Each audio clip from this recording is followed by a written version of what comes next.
네, 여러분 영상을 보고 도움이 되셨다면 구독과 좋아요 그리고 알람 설정까지 센스 부탁드리겠습니다. 결국 스펙은 나를 말하고 나는 실력을 말해야 됩니다. 네, 여러분 안녕하세요. 반갑습니다. 예비 승무원들의 멘토 테디슨입니다.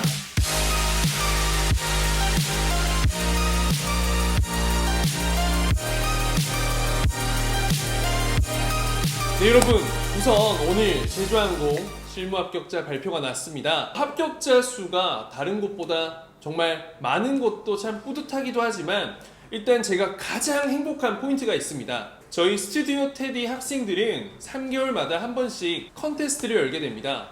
서울, 부산을 나눠서 약 한 80명, 100명 가량 앞에서 이렇게 면접을 보는 토너먼트식으로 하는 대회입니다.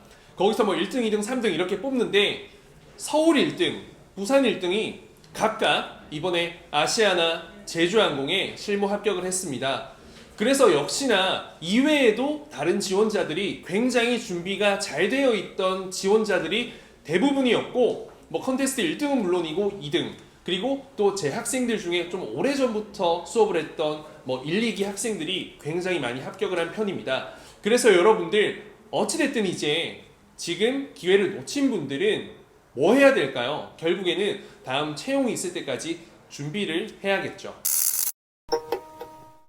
우선은 대한항공 채용에 대한 굉장히 말이 많습니다. 그런데 여러분, 채용이 뜨냐 안 뜨냐 중요할까요? 여러분들 12월에 뜬다고 하면 지금 당장 면접 준비 하실 거고 내년 2, 3월에 뜬다고 하면 면접 준비 안 하실 건가요? 언제 정확한 날짜에 뜬다는 걸 알고 기대하고 준비를 했었던 적이 있습니까?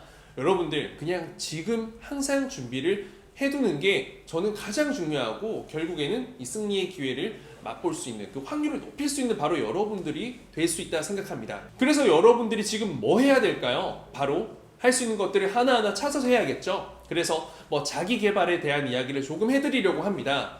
우선 여러분들 학점 같은 경우에 지금 학교를 다니는 분들이라면 최대한 높은 학점을 따기 위해서 최선을 다해서 노력해 주십시오.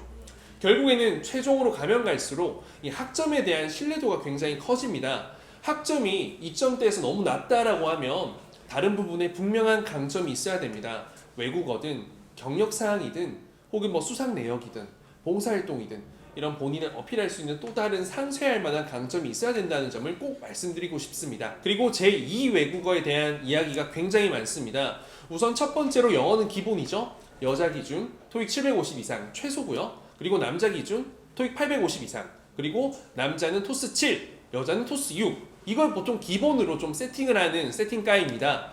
그 이유는 뭐냐면 평균 약간 그 이상에 올라와 있는 점수다라는 거죠. 오픽 같은 경우에는 IH 이상이면 저는 충분히 가능하다 생각합니다. 그리고 이 두 가지가 되고 난다면 플러스 알파로 여러분들의 제2 외국어를 따는 거 저는 도움이 된다 생각합니다. 특히 중국어, 일본어가 가장 주가 될 텐데 영어 점수가 굉장히 높다라고 하시면 HSK 4급 그리고 일본어 JLPT 같은 경우에는 N2 이상 정도는 그래도 따둔다면 뭔가 플러스 알파로 이야기할 소재거리 정도가 된다, 노력했다라는 부분을 보여줄 수 있을 정도 그리고 HSK 5급 이상에 상응하는 일본어 점수에서부터는 조금 여러분들 역량의 플러스 알파 힘이 된다는 부분을 인지하셨으면 좋겠습니다. 사실 일본어 같은 경우에는 제가 잘 모릅니다. 하지만 저기 HSK 같은 경우에는 4급 같은 경우에는 정말 마음 먹고 하면요 거짓말이 아니고요 여러분들 4주 안에 무조건 박살낼 수 있습니다. 다만 온전히 많은 시간을 투자했을 때 5급 같은 경우에도 굉장히 어렵게 느껴지지만 제 학생 중에 실제 한자 1도 모르던 친구가 2달 정말 열심히 노력했던 끝에 200점 이상 점수를 취득했다고 합니다. 그러니까 여러분들 지금 당장이라도 당장 학원을 끊던 독학을 하던 독서실에 가시던 지금 당장 중국어, 일본어 공부를 할 수 있는 상황, 환경인 분들은 바로 하셨으면 하는 작은 바람이 있습니다. 그리고 아르바이트에 대한 이야기가 굉장히 많습니다. 직장을 다닐지, 인턴을 할지, 아르바이트를 할지 그거는 사실 플러스 알파, 마이너스 알파 사실 그거는 없다고 생각합니다. 가장 중요한 건 여러분들의 현 상황이 중요하다.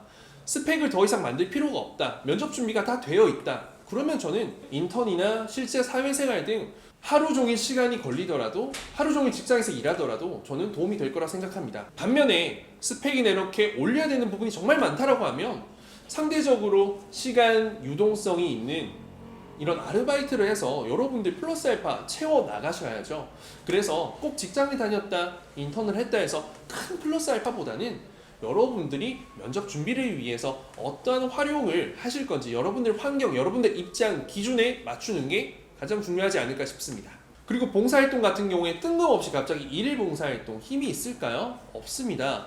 주기적으로 하는 게 가장 좋습니다. 어떠한 내용이든 어떠한 일이든 꾸준히 계속 한 달, 6개월, 1년 이렇게 계속해서 여러분들이 봉사활동을 이어나가는 게 무엇보다 중요하다라고 말씀드리겠습니다. 그리고 그냥 하지 마세요. 중국어, 일본어, 봉사활동, 대외활동, 아르바이트, 인턴 경험 모두 중요한 건 why, 왜 당신이 했냐라는 겁니다. 왜 했는지가 중요합니다. 왜 했다면 그 결과는 무엇인지도 중요하고요. 그래서 내가 이걸 왜 하는지, 무엇을 얻었는지 항상 활동하면서 공부하면서 메모하고 기록하고 답변 컨텐츠에 녹여내고 활용할 수 있다면 좋을 것 같습니다. 그리고 봉사활동 같은 경우에는 뭐 어르신들을 돕는 것도 좋고요. 또 영유아를 돕는 것도 좋고 외국인들과 함께하는 봉사활동도 좋습니다. 그렇기 때문에 결국 그런 봉사활동의 대상자들은 어떻게 될까요? 여러분들이 가장 잘 모실 수 있는, 책임질 수 있는 연령대의 손님도 되겠죠. 답변에 활용할 수 있는 부분은 많기 때문에 여러분들이 어떠한 뜻을 가지고 뜻을 품고 봉사활동에 임하는지 항상 why와 그래서 결과는 result에 대해서 꼭 생각을 해두신다면 그게 바로 여러분들의 자기 개발이자 그게 진짜 스펙이 아닐까 싶습니다. 무엇보다 중요한 건 단순히 했다 안 했다를 떠나서 여러분들이 무엇을 얻었냐 왜 했냐가 중요하고 이게 답변 내에 녹아 들어가 있어야 되고 결국 그 활동이 여러분들에게 영향을 끼치고 그 배운 것들이 이 직무에 영향을 끼치고 결국에는 이러한 것들이 여러분 회사에 기여할 수 있고 앞으로의 항공산업에도 도움이 될 수 있다면 가장 100점짜리 자기 개발이 아닐까 싶습니다. 결국 스펙은 나를 말하고 나는 실력을 말해야 됩니다. 여러분들 항상 무슨 일을 하든지 그냥 무작정 하기보다는 전략과 이유를 정확하게 설정하고 타겟을 설정해서 그걸 향해서 그냥 뛰어가십시오. 쉬지 않고 걷지 않고 넘어지더라도 일어나서 바로 그 목적지까지 달려갑시다. 실력은 절대 여러분들을 배신하지 않습니다. 한두 번 외면당할 수 있지만 배신당하지는 않는다는 거죠. 여러분들 지금 당장 실력을 키우고 준비하고 남들보다 플러스 알파를 하십시오. 그 포인트가 분명히 면접관들이 당신을 뽑는 그 키포인트가 될 겁니다. 그럼 저는 여기서 마치겠습니다. 여러분 또 뵙겠습니다. 안녕.